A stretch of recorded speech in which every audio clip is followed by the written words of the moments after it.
All right, thank you guys for being here. That may sound a little disingenuous since we told you that you had to be here, but at least we gave you lunch. But faces are smiling, and I'm happy to work with you. It's hard for Career Services every year to wait until November 1, and I know it's hard for you as well. But it's time to start working together, so let's give you some information on how you can use Career Services and how we can work with you. At the start of my slideshow, I put this phrase up, we're not your average undergraduate career services office. And I do that to make this point very clear to you. Many of you have had poor experiences with your undergraduate career services office. Maybe many of you never used a career services office as an undergraduate.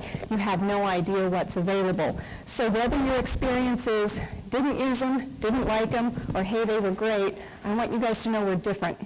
And we have expertise especially for the legal field that we will offer to you. So please use our services. You've paid for them, and we can help you whatever your interests may turn out to be. Some key information. I want you to know where to find us. We are up in room 206. We're at the opposite end of the law library on the second floor. When you want to have a personal appointment with myself or one of my staff members, then you will come up to the front counter of Career Services and sign up for an interview time. Our hours are 8 to 7 during the main school year. It's 8 to 5 during final exams and during breaks. Staff, this is very important. I'm Jane. This is Martha Rice. Hi. And Kay and Sabrina haven't come in. They were the two women who were helping you through the lunch line. Kay Bailey is our newsletter editor, and I point out Kay because the newsletter she puts out and the job database she assembles is one of the best in the country. And that's feedback we get from students who use our database from other law schools and from our law students who go out and use databases of other programs, and they come back and say, wow, you guys are good. And it's not us, it's Kay. And then Sabrina Morris is our office coordinator. She basically helps run things and holds us all together. Actually, Sabrina just walked in the back. Oh, there they are. There's Kay in the peach sweatshirt, newsletter editor, and Sabrina. I want to briefly share with you what our mission statement is for you. And you'll see that there are a couple elements you can pick out of here. We want our services to be effective. And by that I mean we're very individualized in how we provide services. Many of you may come to the conclusion during your second year that the only jobs that are out there are through on-campus interviews. But if you work with us individually, if you are developing career plans that make sense for you, that's not a conclusion that you can come to. So, comprehensive resources, effective services, and we want you to find work that is meaningful for you, not what everybody else might be doing or what you think everybody else might be doing, but what you want to be doing. And last, we want your work to enable you to meet your financial obligations. So I'm going to let Martha take over for a few moments.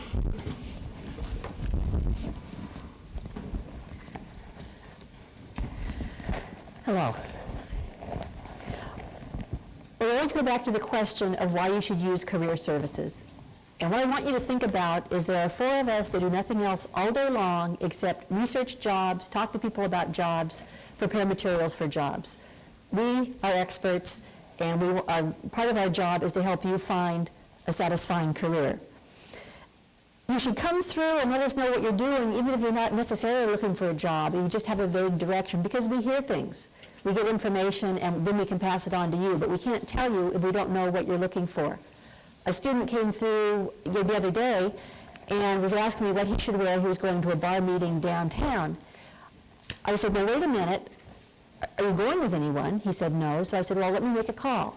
I found him someone to go with, so he had someone mentoring him, guiding him, introducing him to people. He had a wonderful time, and he was dressed correctly. I gave him the wrong advice on clothes. So, we're a good source for all sorts of things having to do with your career.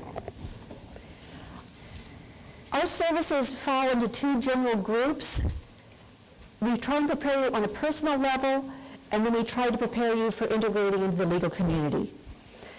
Now, I think about getting ready on the personal level. I think of this as a hike or a trip or a journey. You always have to get personally prepared. You have to get your shots. You have to pack the clothes. You have to get maps.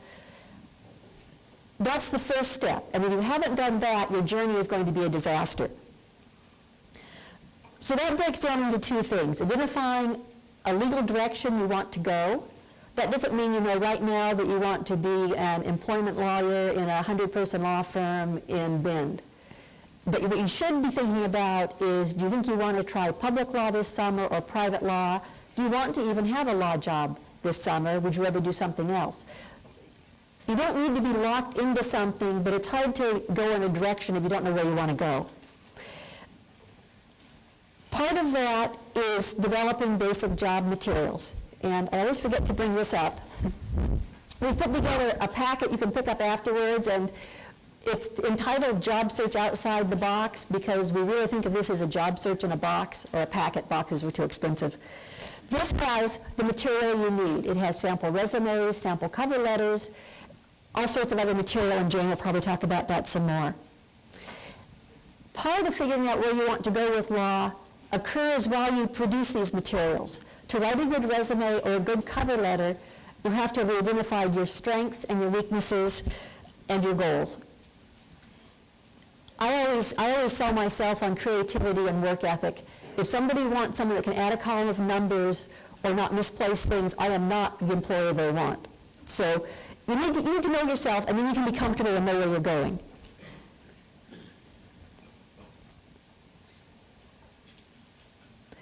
The second part, I forgot to mention, the third part of getting equipped is learning interviewing techniques. We have a lot of programs on how to do interviews.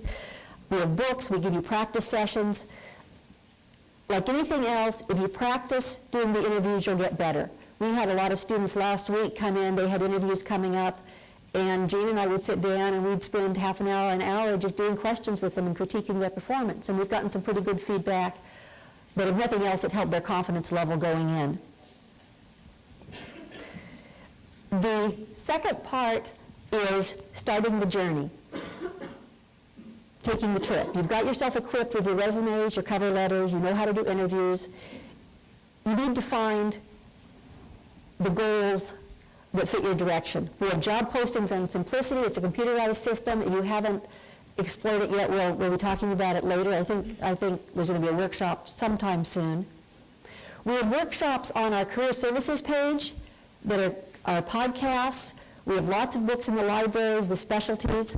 We can help you find alumni. Either undergraduate alumni or law school alumni are a great source of both information about jobs and contacts for getting into the job market, as are the bar web pages. And I will turn it back over to Jane, I think. Oh, I won't, okay. I'll take it. Oh yeah, that's my panel still. Okay, never mind. Next week, the next 2 weeks, we have a lot of stuff going on, and this is a quick advertisement. Monday, that should be a great panel. 6 second-year law students are going to come talk to you about how they got their 1L jobs. I think that's going to be invaluable because they actually succeeded, so it's not just theory. On Tuesday, I will talk about those of you that want to work for a large firm. It's a difficult search for a first-year student, but we'll go through that. We'll also go through how to identify the small to mid-sized firms. People looking for government work, public sector work, perhaps don't have to move quite as quickly. We'll have a workshop on building public interest and public service careers on Thursday, November 8th. And I worked for the U.S. Attorney all through law school. I worked for Department of Justice later, and at various times as a non-lawyer, worked for 1,000 Friends of Oregon and public defender's offices, so I've got a pretty strong background in that area. We will also have advice from hiring attorneys. They will come in and tell you what they're looking for. As a first year, you're going to have some good legal skills. I worked as a first year, and my employer was very happy with me. But you're going to have to probably convince them you have something more than the skills you've learned as a first year. So you'll have to look at what you're bringing into law school, your background, your other skills, in order to successfully convince the people that they want to employ you. We'll have more programs, but they'll be all after winter break. Give you a breather during that time.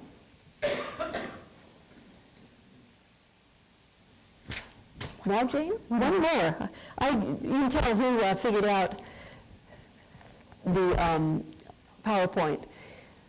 These are some of the programs we will have after winter break: the mock interview program, the public service career fair. Department of Justice will be down here talking about recruiting. So those are the different programs that we'll have going on for you in the near future, and there'll be more in the spring. And now Jane can take it over. I have a question. Now that we have a sense of some of the services you offer, what can you tell us about conducting our first year job search, in particular when you start? That's a great question, and it feeds right into some timing information that I have for you. I put this in largely because I want to have some of you just take a deep breath and go, I don't have to deal with this right now. And so I've got 3 slides about timing, and I'll go through them for you. If you are interested in working for a faculty member for the LRW program as a research assistant, or in any kind of pro bono jobs, you probably don't have to do anything on your job search until January. That's not to say that there aren't some things you can do in December once finals are over. But if you really think you're going this direction, take a deep breath and forget about your job search for a while. And I think that's really important for first years to do. We'll talk a little bit more about that. The second kind of employers for which you can just take a deep breath, relax a little bit, is if you are interested in public interest jobs, legal aid, prosecutors, defenders, Department of Justice, Washington Attorney General, some federal positions in Washington, D.C., and small law firms. You are not going to see active recruiting for students by those employers. So take a deep breath and forget about that for a while if that is an employer type that you think you're going to be pursuing. And last, the bad news. For those of you who are interested in perhaps trying for a large law firm job, the timeline is fairly brutal. Most large law firms will open their hiring for first-year students from December 1st and closing December 15th. Some may not have that closing date, but it's a very narrow market. One thing I want to say about this, there is a workshop. If you're interested in large firms, come to Martha's workshop next Tuesday. She's going to tell you about the resources and how to do that search and how to do it effectively. Before you jump on the bandwagon, though, I really want you to hear this. Large law firms do not hire huge numbers of first-year students. The ability to work in a large law firm as a second year or third year or as an associate attorney is not dependent on doing it as a first-year student. Large law firms place a premium on academic performance. Should you spend your time in November doing a large law firm search, sending out hundreds of cover letters and resumes for large law firms, you may compromise your academic performance. And that may affect your ability to get a large law firm job as a second-year student. So I caution you in this. The jobs look good, the pay looks great, but there just aren't very many of them. So before you throw your effort into it, carefully consider, is this really something I have to do or need to do as a first-year student? And if you have questions about it, if you do decide to do a large firm search, please come work with Martha or myself so that we can help you get your application materials and the place where they will be accepted by large firms. They have to be absolutely perfect and really attain a high level of perfection and the writing style and the way you approach it. So if you go that route, use career services. Actually, all of you should use career services anyway, but okay, moving on. There are basically 3 components to every job search. You will be using a combination of job postings, networking, and your own independent outreach to the job market. This may come as a surprise to some of you, or you may not like hearing that, but you have to do more than just respond to job postings. Job postings comprise about 10 to 20% of all the jobs that are out there. That's a pretty shocking figure. That means there are so many more jobs available that you have to go looking for them. So if you're going to use job postings as one of your strategies, please don't use it as your only one because your wait may be long. Learn how to use simplicity. We've already imported all the first years into Simplicity, so you should have an account set up. You should begin navigating in the system, using the job postings in the system, uploading your resume, that sort of thing. You can also find jobs on a database called Public Service Law Network, which is a database of over 12,000 public service organizations nationwide. If you're interested in federal government jobs, you will find current position listings for next summer in the Government Honors and Internship Handbook. You can have access to other job postings through other law school career services office through a reciprocity request. You have to make that through us. You can't just go access or ask another career services office to use their materials. And there are also interest-based listservs. Second component of job searching is networking. Now I know this makes a lot of people go, oh, ugh, hate networking, that's so phony, I don't want to do that, yuck. Or other people have the reaction of, how can I network? I just moved here, I don't know anybody. Or, I don't have any lawyers in my family, how can I network? Networking really isn't about what you currently have now. I mean, it can be, but it's really more about who you get to know. So, if you are somebody who feels like you have contacts or you know people, make a list of your contacts. Right now, that can even include law faculty or LRW instructors. Eventually, it can include career services people, and it should include us. Let your contacts know that you are in law school and seeking work.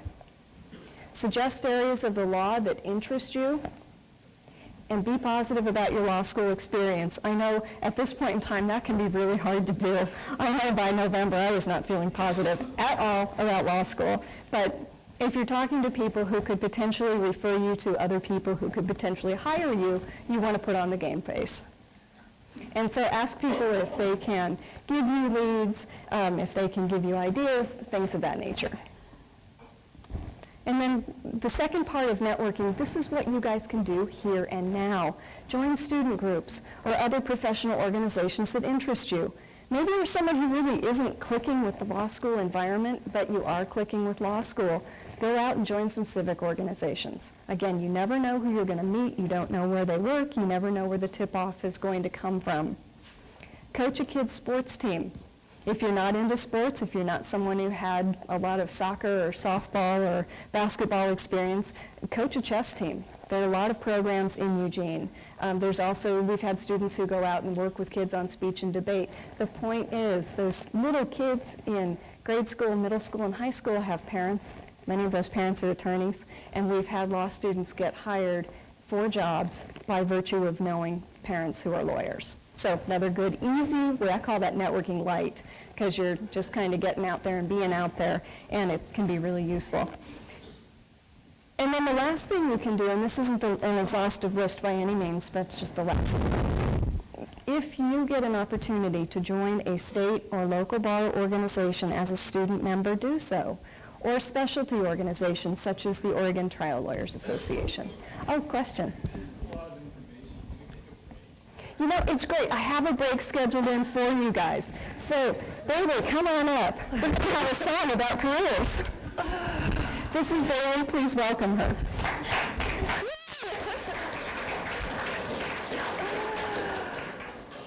How's my mic?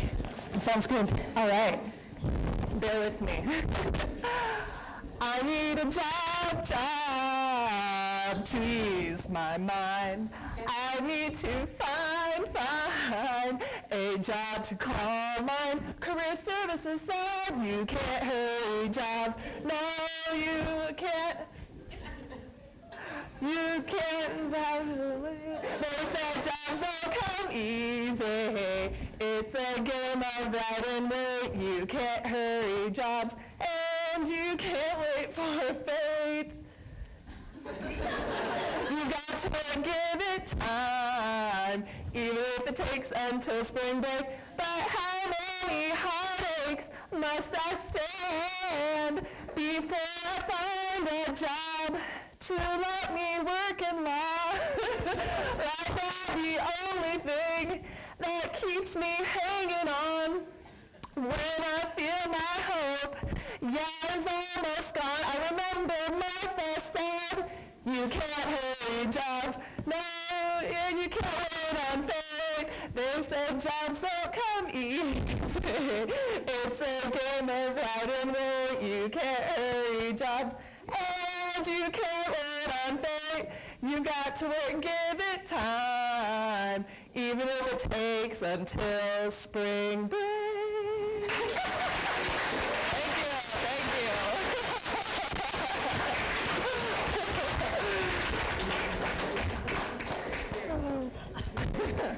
I don't know if cool is the word I use.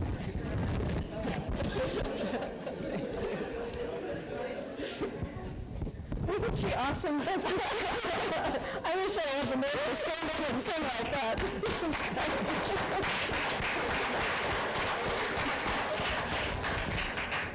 Okay, well, now that you know we're also a little bit half crazy in career services, I hope that will entice you to come in and work with us. Okay, on to component number 3 of doing a job search. Remember, it was job postings, and then you're hopefully going to start working in a little networking with your job search. And then the third component is what we call independent outreach. This is probably the one that makes everybody's blood run a little cold if you've never done it, but it's also a very important thing to learn how to do. I've got 3 slides, and we'll walk through this. One thing I want to point out is you don't have to remember all this now. You don't have to memorize it, because we have in your handout packet a instruction sheet for how to do independent job searches. And I'll try to point, I want to go back up and talk about timing just briefly to mention there are 3 handouts in that packet that review timing for different kinds of job searches. There's one whole sheet that will talk about how to do a small law firm job search broken down by month in terms of what you should be doing each month. There's also a handout for public interest, public sector jobs, again, broken down by month. What should you be doing in December, January, February? That will be a good guideline to help you out. And then there's a third one for large law firms. What should you be looking at? When should you start? Broken down by month. So independent outreach. Using some of your networking leads, if you have them, or some of the resources available in career services, and we will help you identify what those are for your particular search. You will begin building your own list or database, including an employer's name, their address, and you will want to find out who you send your letter to. Know to whom it may concern letters. That may take a phone call to the firm. It may be available on a website, but find that information. And again, we're available, and we have a list in your packet also that contains common resources for common job searches, and that may help you get started. Also, if you visit with us, we can point those out to you. Elements of successful independent outreach. The important thing to remember is you may have no idea whether this employer is hiring. Basically, what you're going to be doing is building a resource list founded on your interests. Say you've decided, hey, I really like tort law. I'm studying it, I don't know much about it, but I kind of like the way the cases flow, I like the issues. I think I'm going to go for a tort practice firm or a job in a tort firm this summer. And again, you're not going to come up to our office or any career services office in the country and find a listing of tort firms hiring for summer associate or summer clerk positions. That's just not available, it doesn't exist.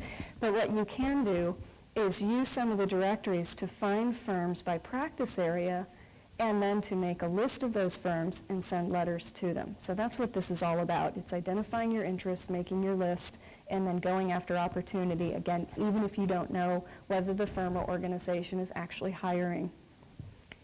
And you may say, well, why would I do that? And remember what I said about job postings. They comprise 10 to 20% of all jobs that are out there. There are a lot of firms and a lot of organizations that will hire, but they don't plan it, they're not thinking about it, and they're not putting their need out there. But if you walk in the door with good materials and follow it with a phone call, you will generate interest in you, and that will help you create opportunity. So you're going to be sending in a resume, cover letters, and in your cover letter, briefly, we can do whole workshops, and we do, on resumes and cover letter writings. But make sure that when you write a cover letter, you focus on what's in it for the employer as opposed to what's in it for you. It's a huge temptation for a first year to write in a cover letter, I want to come work for you because I'm interested in torts and your firm would be a great experience for me. They don't want to hear that. What they want to hear is, I want to come work for you because I have an interest in torts. And with my developing legal research, writing, and analytical skills, I'm going to work hard for your firm this summer. So you see the difference. What's in it for them, not what's in it for you. And last elements of a successful independent outreach is that, as I mentioned, you want to pick out employer types. It might be that you want to try torts. It might be that you want to try business. Maybe you want to try both at the same time. But what you want to do is independently seek out firms in business and independently seek out firms in torts and write 2 different cover letters. You don't want to be sending out generic letters that could go to any law firm in the country doing anything. You want to show particularized interest. Here's a big one. Don't use email. I know many of you have probably been using email since you were 2 years old and you see nothing wrong with it. And in most cases, that's probably true. The legal recruiting market has not yet caught up with email, especially in the small and medium firm realms and some of the public law offices. I was actually just working with a third-year student on this. She was really frustrated, telling me how bad the job market was. Nobody was responding to her outreaches to the job market. And when I probed a little further, I found out that her job was consisting of emailing out cold call letters and resumes to firms with absolutely no follow-up. So with a little bit of a course correction, she started using snail mail, sending a resume and cover letter, following it with a phone call 7 to 10 days later, and within 2 short weeks, she had a job. So don't use email. You're not going to get responses. You're going to get deletes. So here's your script. Again, this is in your packet so that you have the information for how to do this. And then the last component of this, and again, this is a topic of whole other workshops, and we will have them for you. Close the deal with a great interview. If you have not done legal interviewing, if you have not done professional interviewing, think of it as a skill, and the more you work at it, the better you get. So through mock interviews, through a mock interview program, through individual mock interviews with Martha or myself, we can help you build the skill in becoming a very effective interviewer. Did I have a question?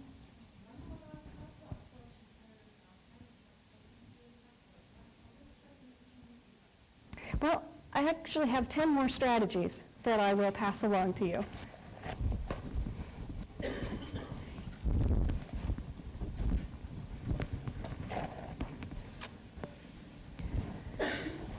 The first thing you need to do, the first strategy, is to get into the right mindset.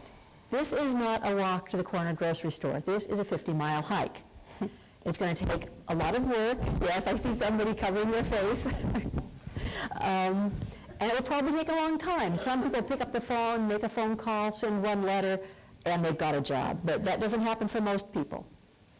There is no perfect job out there for you. There's only the job that's going to be right for you. Take your interests, pursue them, be open to the possibilities. It may be that you have to be creative about it. What this is an opportunity to get on your I think of your law degree as a horse. Get on the law degree and explore. Try new things, find areas that you're interested in. What it is not is a make or break opportunity. If you don't get a 1L job, that doesn't mean you're not going to have a career. It doesn't mean that you won't get a job with a big firm the next summer. It doesn't mean you're not going to be a good lawyer. It becomes way huger in everyone's mind than it actually is.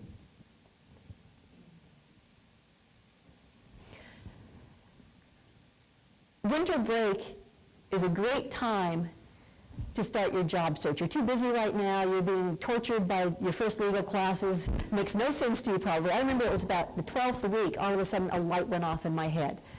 All of a sudden it started to make some sense. Fortunately, it was 3 weeks before exams, so I was okay. Some people, light won't go off until next semester, unfortunately.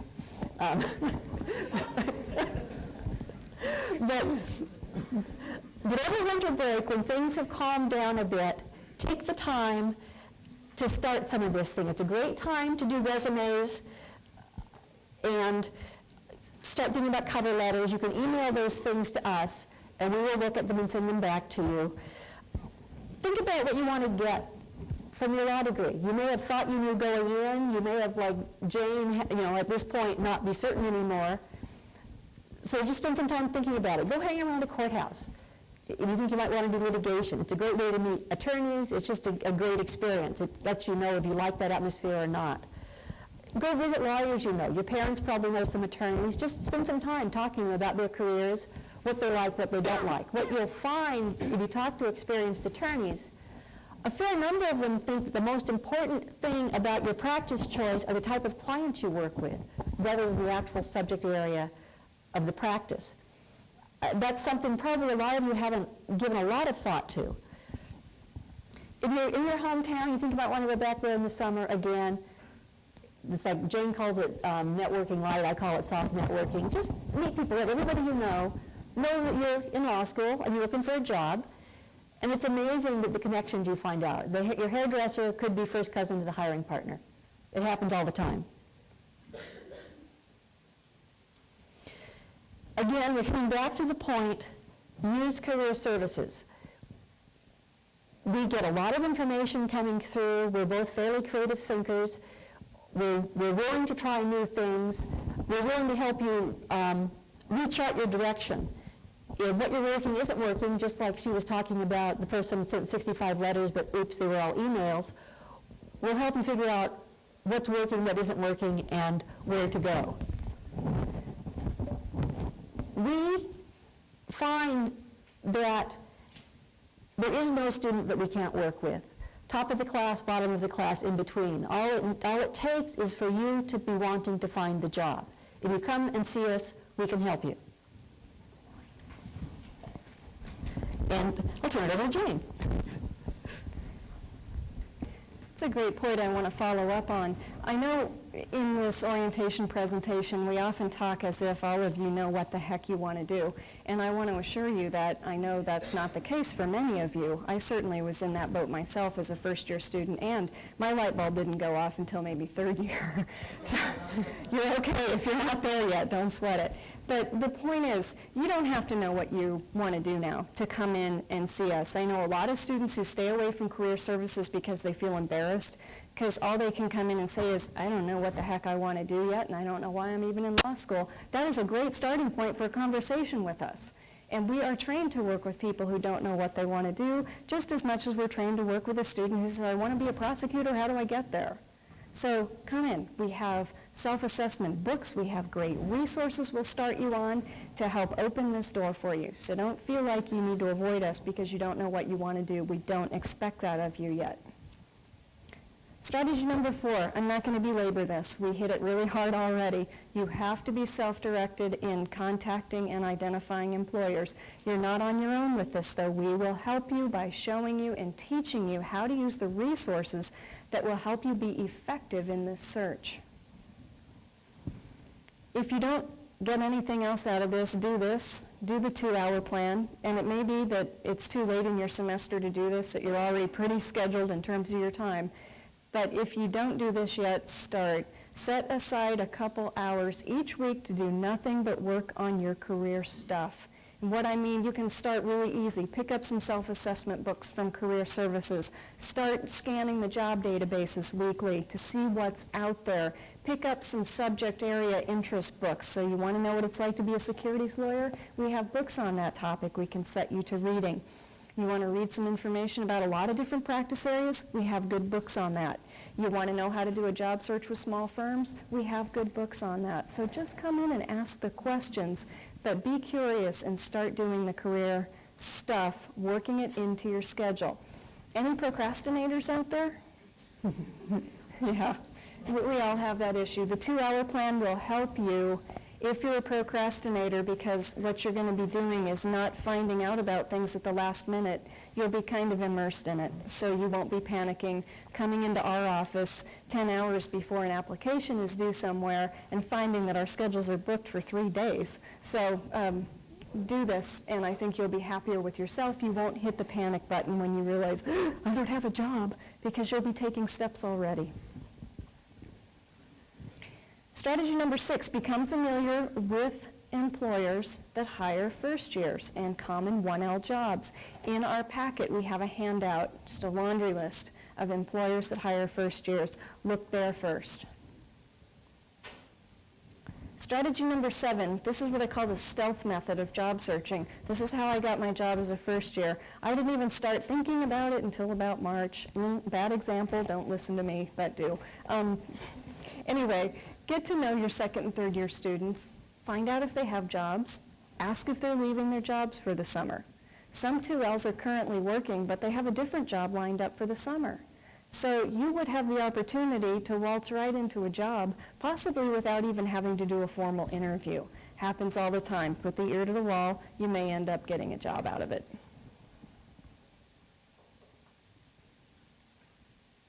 This is a really important one along the networking theme. Participate in law school or other civic activities. Join student groups. Be someone in your student group who invites people to come to the law school to do speeches, panels, symposia, things like that. I've had many students get jobs through making this kind of connection. Someone they brought to the law school may have a need for a law clerk. They don't want to advertise. They know this student because they met them through being invited through the symposia.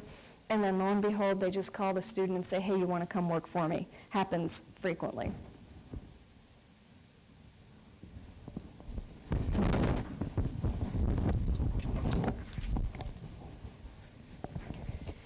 The last two strategies, 9 and 10, pretty much go together. They're don't give up and be flexible. You need to have the goal, and you need to keep working on it, but you have to avoid getting discouraged. You can find jobs all the time. My favorite job finding technique, and I worked for the U.S. Attorney, they'd run out of money periodically. I'm sort of fond of eating, so I'd have to find another job.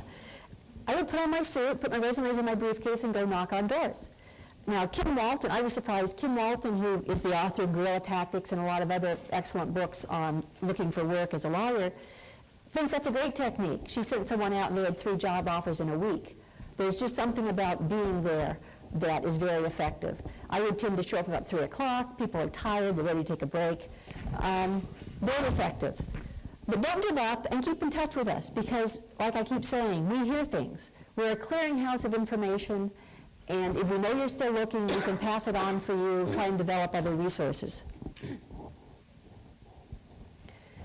Be flexible. There's all sorts of combinations. In the public area, when I was there, you were able to get paying jobs. It's harder and harder. They're relying more on volunteer or internships, although there's still some paying jobs out there. But that's okay. You can work part-time, you can clerk part-time, you can do pro bono work. There's the public interest pro bono program that Jane is very active in. You can get a pro bono certificate doing it. You can combine part-time legal jobs. You can work, I was just talking to a first year yesterday, I guess, and we came up with a strategy of him continuing in his previous profession, but trying to get some time in that profession's legal department. So 30 hours a week doing what he's done forever because it actually pays, and then maybe 10 hours a week doing something else for the employer that either is not paying or doesn't pay as much, but gives him the legal credential. Lots of different possibilities, and some of you will have full-time legal jobs. There's also summer school. Faculty, RAs, or research assistants. If there's a particular area you're interested in or a particular faculty person you want to work for, get to know them. Let them know ahead of time that that's an interest of yours. Then you'll be ahead of the rest of the group if they decide they need a research assistant. So again, a lot of it has to do with networking, getting to know people, and being open to what comes your way. If you have to have an exact thing in an exact manner, it's probably not going to happen. And I'm going to let Jane bring it on home. Question in the back there.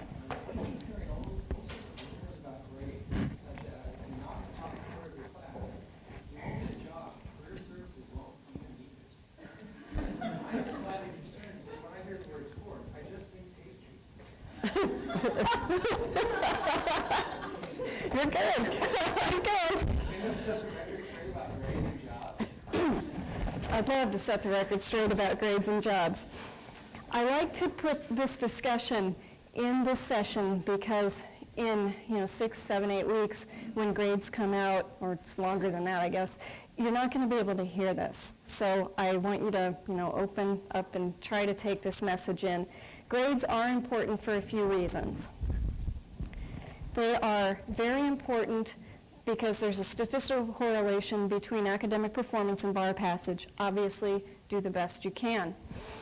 In addition, grades can be very important for certain types of employment, but I want you to realize now that it is a very small market segment of employment. Grades are important if you wanted to be a law faculty member, if you want to clerk at the higher levels of judicial clerkships, like the courts of appeals for the Ninth Circuit, U.S. district courts, and also state Supreme Courts and Court of Appeals. That leaves a lot of state trial courts and lower level court positions that are not grade oriented. Large law firms are grade oriented, as are attorney general honors positions. Outside of that narrow scope of employers, grades are pretty much not going to determine whether you get a job. What is going to determine whether you get a job is your genuine interest in an employer, the skills you build during law school, and as an entry-level attorney. So I think there are a lot of strategies you can employ in addition to obviously doing the best you can, but if that doesn't work out, then using your skills to build the experience you want to get. Now, this is a spontaneous question. Go ahead. Well, plus, aren't you applying and stuff before you even get your grades? If you are applying for the large law firms, if you decide to do that, yes, you will not have your grades. Oftentimes what they'll do is hold applications then until grades come out. It makes no sense. There are certainly some discussions floating around right now that on a listserv I'm a member of about why don't big firms just kick their deadlines to mid-January. I'm not sure that they're going to change that, but it is a great question. In any event, the pitch I want to make to you is to try not to let grades become how you live your life as a law student. There are far more important things to do. There are skills classes you can take to build credentials that will get you hired. There are memberships, there's networking. All those things will lead you to get a job, to some extent more important than grades.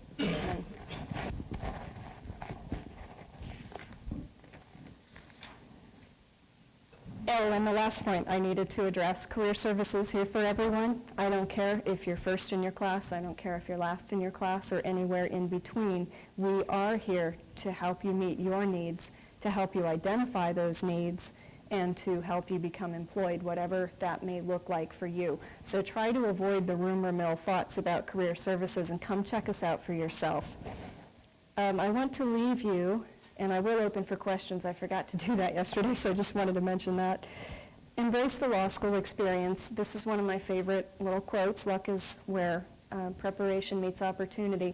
I will often have a student come in and tell me, Jane, I just got really lucky. I just got a job out of nowhere, and I didn't even, and they go on, and as I gather information from them, I find out it really wasn't luck. It was really a matter of being engaged. It's like the student I mentioned who invited a speaker here from Bend, who that person later needed a law clerk, and instead of posting a notice, she just called the student who had invited her here. That wasn't lucky.